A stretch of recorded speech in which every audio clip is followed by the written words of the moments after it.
this is Julie from Nutristical Healing, and in today's video I will share signs and symptoms of histamine intolerance and how I just recently found out that I even already as a child had symptoms for Mastocytosis syndrome or histamine intolerance.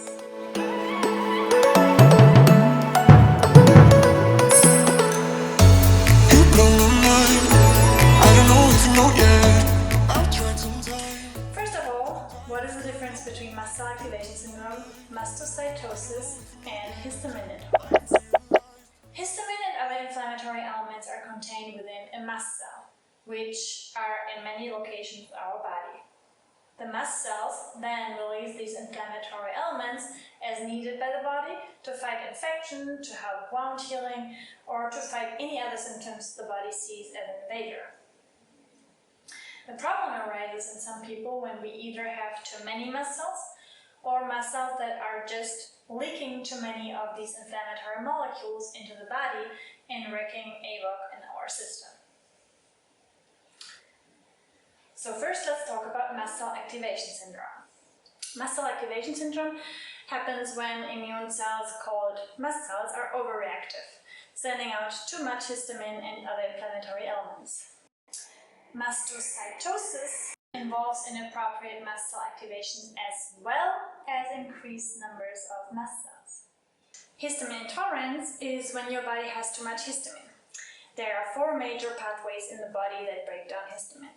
The two primary are diamine oxidase, DAO, and histamine N-methyltransferase, HNMT, also called methylation. The lesser known two pathways are through acetylation, a detox pathway, and hydroxylase. Most people with histamine intolerance have difficulties to break down histamine, which results in too much histamine in the body and therefore the symptoms I'm going to talk about later. So now, to explain why the symptoms can vary so much, I will dive a little deeper into the question, what exactly does histamine do in our body? Mast cells are found in tissue, in particular in epidermal cells of the skin, in histamine-storing cells of the mucous membranes, in bronchial tubes, the gastrointestinal system, and the brain. The highest histamine concentration can actually be measured in the hypothalamus, in the brain.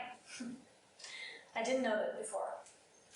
In our body, histamine fulfills various functions as tissue hormone, neurotransmitter, and messenger substance. At a molecular level, histamine exerts its actions via an activation of histamine receptors, H1, H2, H3, and H4. You've probably already heard about them.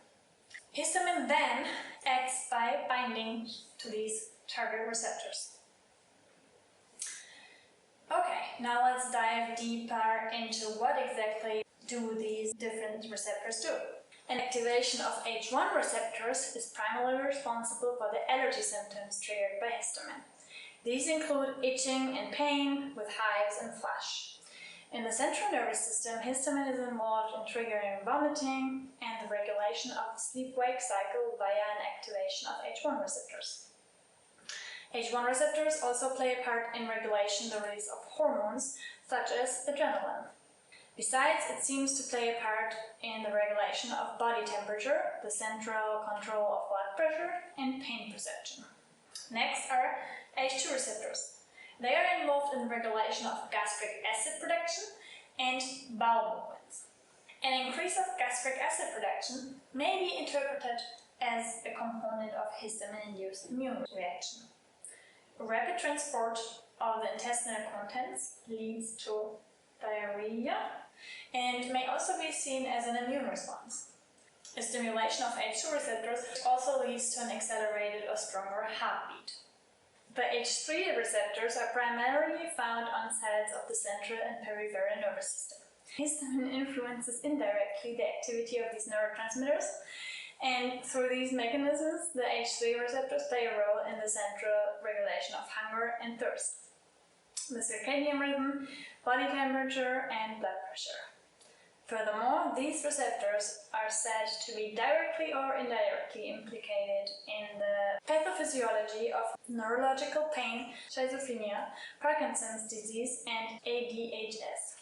Now, H4 receptors are involved in the targeted migration of immune cells to sources of histamine. This is why it is assumed that these receptors play an important role in the recruitment of leukocytes during immune responses, in particular in allergic reactions. As you can see, histamine is involved in various body functions, and therefore the symptoms can be very, very confusing. There are hundreds of different symptoms, and therefore I will now focus on the symptoms that were the most remarkable for me. To make it a little easier for you to follow, I put them into categories. Before I go on, remember, everyone is different, and what applies to me may not apply to you. Okay, here are the categories. 1. General. 2. Heart. 3. Lungs and respiratory. 4. Digestion. 5. Hormones. 6. Brain and nervous system. 7. Skin. Okay, let's move to general. When I first had the feeling there was something wrong with my body, I was just overall not feeling well. I was very tired, I had fatigue, and I just felt like there was something wrong with my body. Also, I started to feel cold all the time, had chills, and sometimes, especially at night, was sweating like crazy. As we have learned, these symptoms go along with an H1 receptor activation, as these seems to play a part in the regulation of body temperature. Next category, heart. Then what I experienced was heart palpitation and heart racing, especially directly after food and or when I wanted to sleep. There were countless times when I tried to fall asleep, but I couldn't because my heart was pounding like crazy. As we have learned, these symptoms are triggered by a stimulation of the H2 receptors, as this leads to an accelerated or stronger heartbeat. Next category, lungs and respiratory. This was one of the most annoying symptoms on earth, and I had to use nasal spray all the time at night just to be able to breathe. My nose was totally congested, all the time, sometimes more, sometimes less, and mostly at night.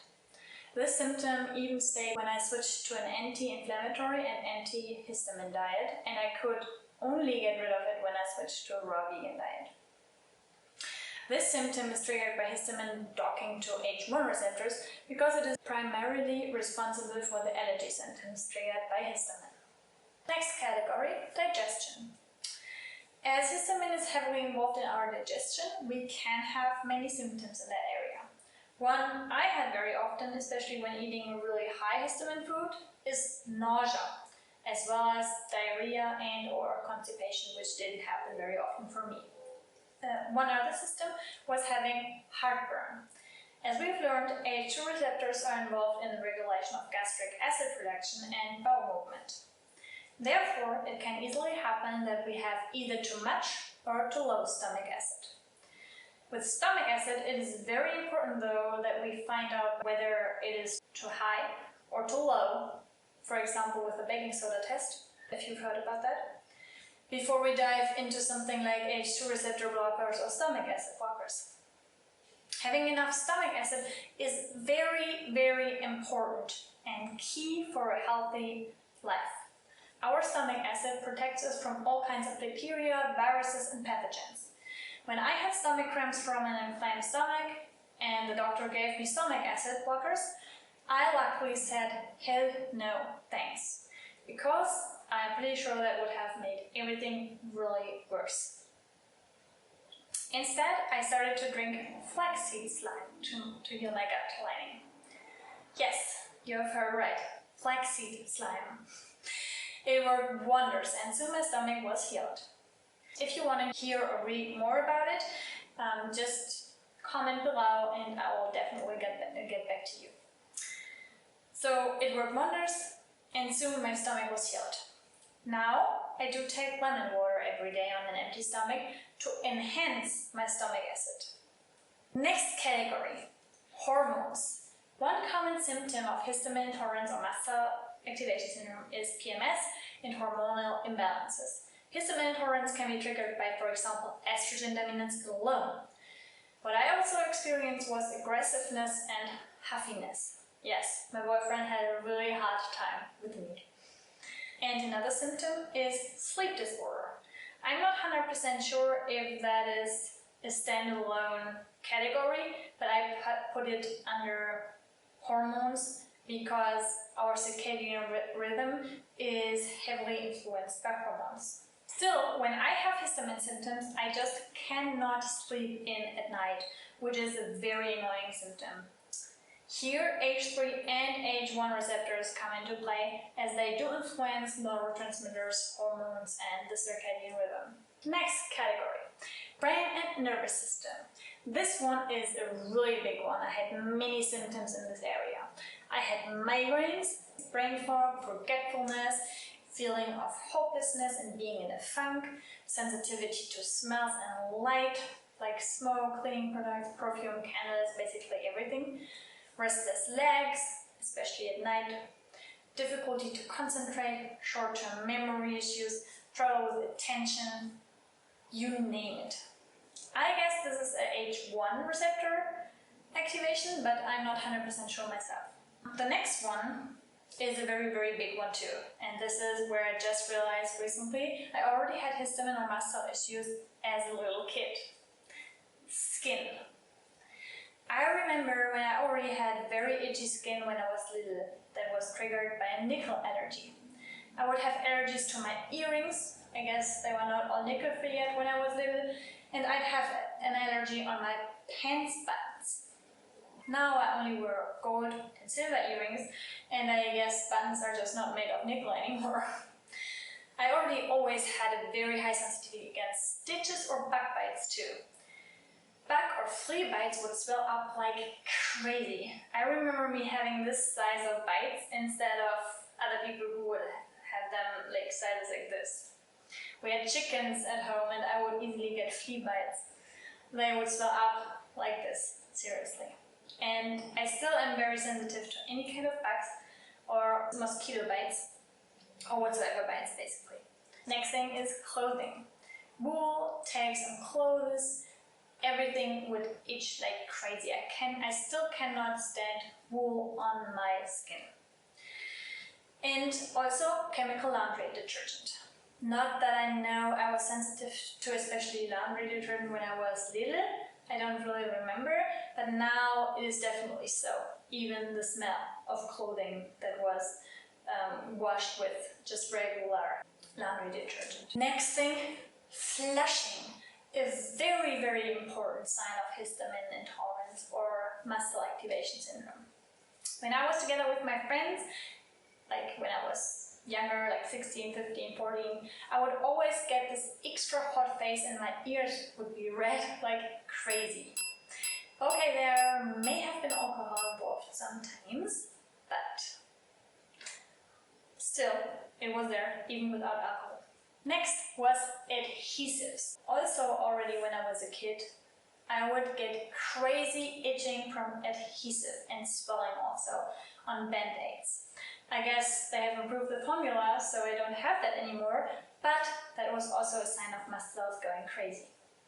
The last thing, which still bothers me these days, especially in the heat of Alabama, is urticaria. There are many forms of urticaria actually. Physical urticaria, for example, then aquagenetic, cholinergic, and exercise-induced urticaria. I especially have the heat sensitivity, which is also called cholinergic urticaria. When my body gets hot or I get sweaty, my body gets itchy like crazy. Not always, but very often.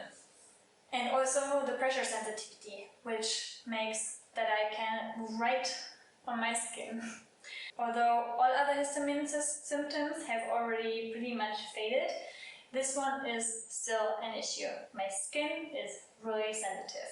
If I scratch here, you will see it swell up like crazy, and like this I will be able to write on my skin. Okay, that's about it about the symptoms. It's already a really long list, but there are people out there with a much longer list, and I'm sure I could come up with many more symptoms actually. But I wanted to concentrate on the main symptoms, and especially when they have mastocytosis or mast cell activation syndrome. There are many more symptoms involved in these than in histamine intolerance. Alright, that's about it. Let me know if you liked this video. Comment below, like and subscribe if you want to hear more about histamine. And yeah, let me know what you would like me to discuss in the next video.